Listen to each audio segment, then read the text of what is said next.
नमस्कार दोस्तों, Airtel civil services classes में आप सबका स्वागत है। फ्रेंड्स, आज हम लोग अपने इस लेक्चर में important facts, data, index, report की चर्चा करेंगे और देखेंगे कि इन सब का आंसर में कैसे हम लोग यूज करें ताकि अधिक से अधिक मार्क्स जो हैं गेन किया जा सके। फ्रेंड्स, जब भी हम लोग मेंस की आंसर राइटिंग करते हैं तो ये ज़रूरी हो जाता है कि अपने आंसर में हम लोग फैक्ट्स और डेटा और सरकार के जो रिपोर्ट्स हैं वो डालें, तभी हमारा आंसर जो है एक मैच्योर आंसर दिखेगा और उसमें वज़न दिखेगा। क्योंकि अगर साधारण आंसर लिखिएगा तो फ्रेंड्स से मार्क्स बहुत कम आते हैं और यही कारण है कि आप अच्छे एग्ज़ाम में लिखने के बावजूद भी आपके मार्क्स जो है कम आते हैं। कारण यह है कि आप अपनी बातों को प्रभावी तरीके से डेटा और फैक्ट के द्वारा उसको मजबूत नहीं कर पाते हैं। तो फ्रेंड्स, ये मेरा दूसरा लेक्चर है इस पे। पहला जो पार्ट मैंने बनाया था तो काफ़ी रिस्पांस अच्छा मिला था और बहुत सारे लोगों ने कहा था कि इसको कंटिन्यू किया जाए, तो इसीलिए मैंने इसका दूसरा पार्ट भी बनाया है। ठीक है फ्रेंड्स, तो चलिए डिस्कशन स्टार्ट करते हैं। तो सबसे पहला जो यहाँ पर रिपोर्ट है, बहुआयामी गरीबी सूचकांक, ये 2022 का रिपोर्ट है। इसका जो जारी करता है संयुक्त राष्ट्र विकास का कार्यक्रम यूएनडीपी और एक्सपोर्ट गरीबी और मानव विकास पहल OPHI। आप चाहिएगा तो जारीकर्ता का नाम लिख भी सकते हैं और नहीं तो चाहिएगा तो स्किप भी कर सकते हैं। आप बस ये लिखिएगा कि बहुआयामी गरीबी सूचकांक 2022 रिलीज की गई थी, उसमें ये बताया गया था। आप बता सकते हैं कि वर्ल्ड स्तर पे जो स्थिति है वो क्या है कि 111 देशों में 1.2 अरब लोग यानी कि 19.1% तीव्र बहुआयामी गरीबी में रहते हैं। बता सकते हैं कि वर्ल्ड में जो स्थिति है गरीबी की वो कितनी भयावह है। तो वर्ल्ड से ज़्यादा इम्पोर्टेंट हमारा इंडिया का डेटा जो है वो ज़्यादा इम्पोर्टेंट है हमारे लिए। ठीक है फ्रेंड्स, तो भारत के संदर्भ में क्या बातें कही गई है। भारत का MPI मूल्य वर्ष 2005-06 में 0.283 से गिरकर 2015-16, ये 6 है, ठीक है फ्रेंड्स, ये 6 है, में 0.122 हो गया और वर्ष 2019 से 21 में यह 0.069 था। तो आप बता सकते हैं कि यहाँ पे भारत का संदर्भ में जो है दिखा सकते हैं कि 5-6 में जो स्थिति हमारी ये थी, यहाँ पर देख लीजिए, वो 15-16 में इतनी हो गई, यानी कि इसमें गिरावट देखी गई और 19-20 में और ये गिरकर इतनी हो गई।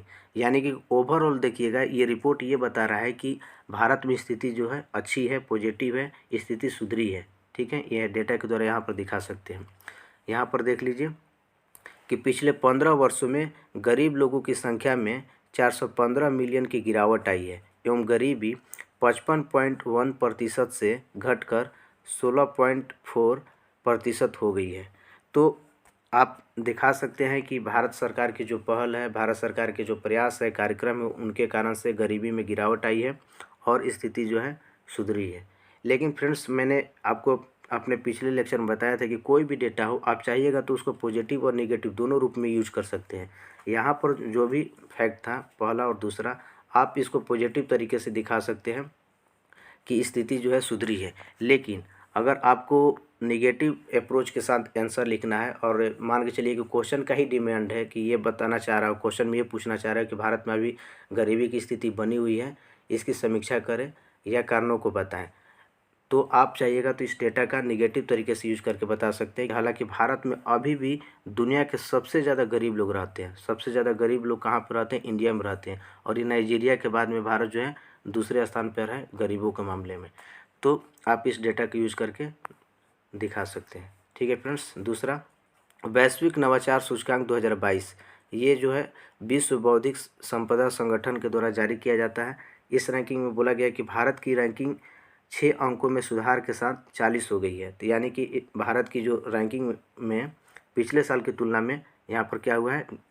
सुधार हुआ है। ठीक है फ्रेंड्स, इसके बाद देख लीजिए कि भारत के संदर्भ में रैंकिंग में सुधार को बल प्रदान करने वाले कारक, यानी कि भारत की जो रैंकिंग में सुधार हुआ है वो कौन कौन से फैक्टर इसमें महत्वपूर्ण भूमिका निभाए हैं। तो ये फैक्टर हैं स्टार्टअप इंडिया पहल, समृद्ध कार्यक्रम, डिजिटल क्रांति, जैम ट्रिनिटी, जैम मतलब जनधन, आधार और मोबाइल की बात की कर रहा है ये। ठीक है, और नेक्स्ट है यहाँ पर नई राष्ट्रीय शिक्षा नीति और नेक्स्ट है अटल इनोवेशन मिशन। तो आप ये दिखा सकते हैं कि इन सब कारणों से वैश्विक नवाचार सूचकांक में भारत की स्थिति जो है बेहतर हुई है। नवाचार के बारे में जब भी आए क्वेश्चन या फिर R&D पे, रिसर्च एंड डेवलपमेंट पे भारत का जो भी नवाचार के क्षेत्र है, जब भी उस पर लिखने के लिए आए तो आप इस डेटा का यूज कर सकते हैं। ठीक है फ्रेंड्स।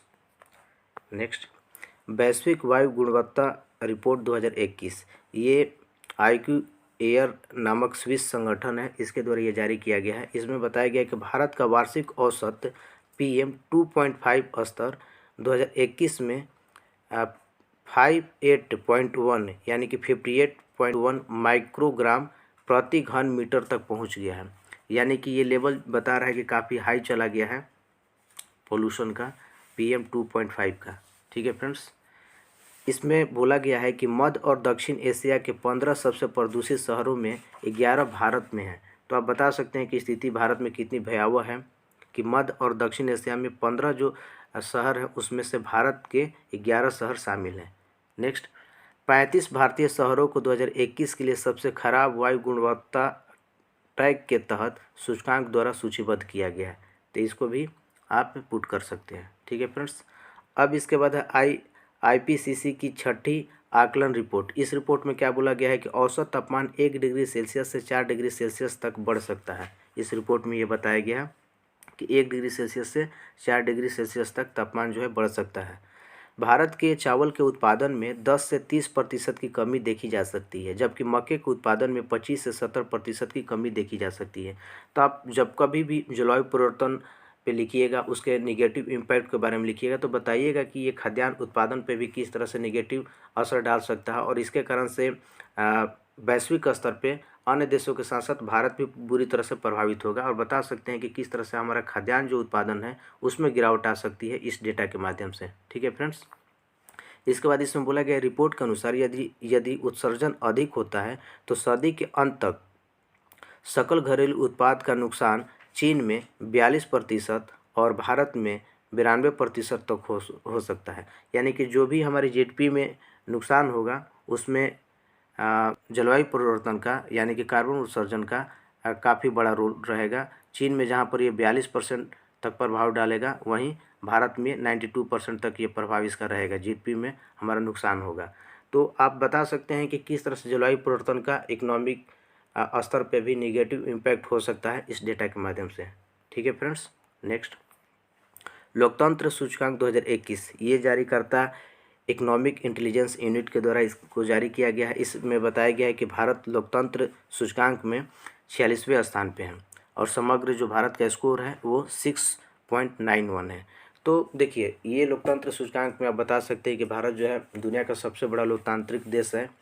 तो भारत की पोजीशन ओवरऑल अच्छी नहीं है, लेकिन अच्छा अगर आपको दिखाना है कि भारत का पोजीशन इसमें अच्छा है तो आप तुलना कर लीजिए पाकिस्तान से, चाइना से। उनकी स्थिति हम लोग से भी बेहतर है। तो जो हमारे पड़ोसी देश हैं उनसे हमारी स्थिति जो है काफ़ी बेहतर है।